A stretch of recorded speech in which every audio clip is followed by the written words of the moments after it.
ਮੇਰੇ ਪੈਰਾਂ ਥੱਲੋਂ ਤੇ ਅੱਜ ਜ਼ਮੀਨ ਹੀ ਨਿਕਲ ਗਈ ਜਦੋਂ ਮੇਰੀ ਸਹੇਲੀ ਕਰਾ ਨੇ ਕਿਹਾ ਮੇਰਾ ਬੰਦਾ ਤੇ ਖਰਚਾ ਨਾ ਦਿੰਦਾ ਤੇ ਹਿਸਾਬ ਵੀ ਨਹੀਂ ਮੰਗਦਾ। ਮੈਂ ਕਿਹਾ ਮੇਰੇ ਵਾਲਾ ਬੰਦਾ ਤੇ ਮੈਨੂੰ ਖਰਚਾ ਦੇ ਦੇਵੇ ਤੇ ਹਾਏ ਹਾਏ, ਕਿਸੇ ਮੈਥ ਦੇ ਟੀਚਰ ਨੂੰ ਵੀ ਏਡੇ ਫਾਰਮੂਲੇ ਨਹੀਂ ਆਉਂਦੇ ਜਿੱਡੇ ਫਾਰਮੂਲੇ ਮੈਨੂੰ ਹਿਸਾਬ ਦੇ ਦਿੰਦੇ ਆਉਂਦੇ ਨੇ।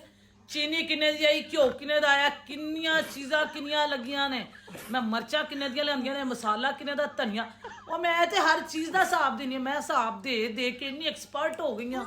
ਮੈਂ ਕਹਿੰਦੀ ਮੇਰੀਆਂ ਉਂਗਲੀਆਂ 'ਤੇ ਹਿਸਾਬ ਹੁੰਦਾ ਹੈ। ਮੈਥ ਦੇ ਟੀਚਰ ਕੀ ਚੀਜ਼ ਨੇ, ਉਹ ਮਾਈ ਦੇ ਲਾ ਲਓ ਮੇਰੇ ਨਾਲ ਕੋਈ ਹਿਸਾਬ ਕਰਕੇ ਵਹਾਵੇ ਤੇ